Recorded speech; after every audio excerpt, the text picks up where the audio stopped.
Esta heterogeneidad de costumbres y tradiciones genera pues en nosotros, los que legislamos o los que defendemos el derecho, problemas pues de índole de actividad profesional. Pero esto no debe acobardarnos, por el contrario, debe darnos el valor para seguir adelante y seguir entendiendo cada realidad y poder contribuir de alguna manera con la solución a este problema. El tema de lo legítimo y de lo ilegal, ¿no?, es un tema que permanecerá siempre y estará siempre presente a cada instante de nuestra vida profesional. Pero ¿qué tiene que ver estos dos elementos, ¿no?, con el poder, que es la materia de estudio de la unidad? Pues tiene mucho que ver, porque cuando un poder es legítimo, y cuando un poder es legal, hay una gran diferencia. Un poder podrá ser legal cuando establece una ley, cuando por ley dice ahora yo soy el gobernante. Cuando salga una ley y dice, bueno, ya el señor que estaba, ya no, ahora soy yo y saco mis leyes. Que aquel que me desobedezca, al paredón. Ese es un poder legal, pero ¿será un poder lícito? ¿Y qué es más importante para que un poder dure, para que un gobernante dure en el poder, para que un sistema perdure? ¿La legalidad o la licitud? Vamos a ver entonces la segunda diapositiva. La importancia de la legalidad y la legitimidad en el poder radica más que en la legalidad, en la legitimidad. ¿Por qué? Leamos la diapositiva. Es uno de los componentes fundamentales que hace duradero a cualquier gobierno. Efectivamente, yo, digamos, realizo un golpe de Estado y cambio la estructura y la superestructura del sistema administrativo gubernativo del Perú. Tomo el poder a la fuerza y comienzo a sacar leyes y normas por las cuales el pueblo me tiene que obedecer a mí. Desaparezco las instituciones y a través de una ley me nombro como un gobierno de facto que comienzo a administrar, ¿no?, los destinos de la nación, los destinos del país, y administro el Estado y el gobierno según mi cosmovisión de cómo debiera ser. La ley bastará para que el pueblo me acepte, la ley bastará para que la voluntad de la nación esté sometida a mi persona y a los que están conmigo, a la pequeña élite, según estudiamos en las unidades anteriores, ¿o no? Claro que no, por supuesto que no. Necesitamos hacer, yo y mi séquito y mi élite, llegar a ese pueblo, hacer que ese pueblo me dé su consenso, me dé su aceptación. Eso se llama legitimidad. Incluso cuando yo puedo gobernar de factamente y contra la ley, si el pueblo me da su legitimidad, entonces definitivamente el gobierno perdurará. Por eso se dice en la diapositiva que la legitimidad es un componente fundamental que hace durar a cualquier gobierno. Vamos a la siguiente diapositiva. Esto no es un pensamiento nuevo. Ya grandes pensadores, grandes sociólogos, economistas, politólogos del pasado y también personas que participaron de grandes eventos sociales con consecuencias jurídicas, ya lo habían pensado. Thomas Hobbes, por ejemplo, él señala lo siguiente: el principio de la legitimidad es el consentimiento.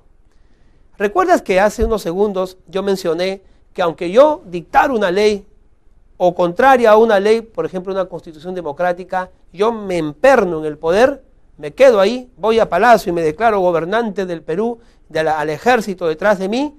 Entonces, ¿recuerdas tú que yo te dije que eso legal no bastará para sostenerme en el gobierno? Eso es verdad.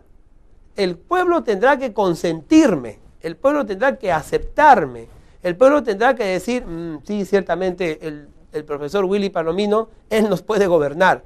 Y aunque esté contrario a la ley, si yo alcanzo a tener el consentimiento, ¿no?, de ese pueblo, de esa nación, entonces mi gobierno, aunque sea ilegal, aunque haya pisoteado todas las constituciones habidos y por haber, se quedará en el gobierno. Thomas Hobbes, por eso decía que el principio de la legitimidad es el consentimiento. Algo incluso ilegal, ¿no?, podríamos concluir eso, algo incluso ilegal podría permanecer en el tiempo siempre que la sociedad consienta en que ello exista. Ahora, Thomas Hobbes no es el único. En la diapositiva, por ejemplo, vemos también a Locke. Locke dice que la legitimidad es el consenso de los miembros de la comunidad lo que legitima el poder. La legitimidad entonces es un consentimiento para Luke, un consentimiento que va más allá de una simple pues, expresión de voluntad. En realidad el consentimiento es cuando la nación y el pueblo ya acepta esa realidad, acepta ese sistema, acepta ese gobernante, porque Luke habla de la legitimidad y el consentimiento en función del poder. Por eso dice que eso finalmente legitima el poder. El efecto del consentimiento es que legitima el poder. Si el pueblo no consintiera, entonces se alzaría en armas, o simplemente se negaría a obedecer, o las fuerzas democráticas se organizarían y me enfrentarían. Pero si el pueblo está de acuerdo conmigo, entonces, en conclusión, eso legitimará mi poder. Y mis opositores políticos, mis enemigos, ¿no?, simplemente tendrán que declararse derrotados. Rousseau también habla algo al respecto. Vamos a ver lo que dice. Rousseau dice en la diapositiva que el consentimiento es la obediencia a la ley. Bueno, recordemos que Rousseau, ¿no?, él pues pensaba que nosotros tenemos, que el poder, ¿no?, es resultante, el gobierno, el Estado, es resultante de un contrato social. Para Rousseau y Montesquieu, la sociedad había firmado, ¿no?, figurativamente, simuladamente, teóricamente, en algún momento de la historia, un contrato social con sus gobernantes. En ese contrato social, el gobernante se obligaba a cuidar y proteger las fronteras, a crear un marco de salud y protección y tutela del pueblo y la nación, y él, a cambio, el pueblo y la nación, le entregaba al gobernante su obediencia, sus tributos, su servicio, siempre que el gobernante cumpliera. Si el gobernante no cumplía, y por el contrario, se servía a él mismo, cuidaba solamente sus intereses o el de su corte y de su familia, entonces ese contrato social se rompía, porque el pueblo estaba cumpliendo con la subordinación, con el sometimiento, pero el gobernante no. Así que se rompía el contrato y el pueblo podía tomar el poder. Eso fue el fundamento ideológico pues, de la Revolución Francesa. Así que, cuando Rousseau habla del consentimiento, lo relaciona necesariamente a la ley, obediencia a la ley. Para Rousseau no hay mucha diferencia entre la legitimidad y la ley, o en todo caso, para Rousseau era más importante lo legítimo que la ley. Y finalmente lo legítimo podía volverse ley. Por eso es que él dice que el consentimiento es la obediencia a la ley, ¿no? Tanto en los conceptos de Hobbes y Locke, como en el concepto un poco lato, como hemos visto, de Rousseau, está claro que de todas maneras el consentimiento es una característica que luego va a legitimar el poder, sea que ese consentimiento se relaciona con la licitud y legitimidad de un poder, o sea que se relaciona simplemente con la ley. Tanto Hobbes, Locke y Rousseau, por caminos diferentes, le dan al consentimiento, ¿no?, o lo ponen al consentimiento como el elemento medular de lo que es la legitimidad, de lo que es la licitud. Vamos a ver más adelante. Allí tenemos pues a Rousseau. También tenemos a otro pensador, a Nicolás Maquiavelo. Nicolás Maquiavelo escribe una obra titulada El Príncipe, y fue escrita realmente entre los años en que ya la monarquía estaba comenzando a debilitarse.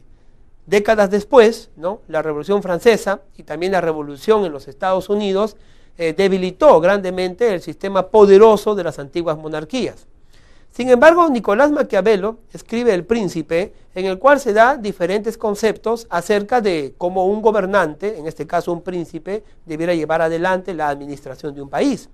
Frases como el fin justifica los medios son atribuidas a Maquiavelo a raíz de esta obra.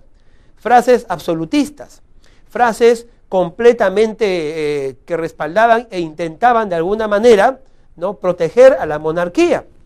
Nicolás Maquiavelo, cuando dice, por ejemplo, que el uso del poder es válido para mantenerse en el gobierno, cuando Maquiavelo afirma pues en su obra, ¿no?, de que la fuerza es un modo también de convencer, es un modo de persuadir, obviamente nos hace ver el universo, ¿no?, del pensamiento y de la cosmovisión.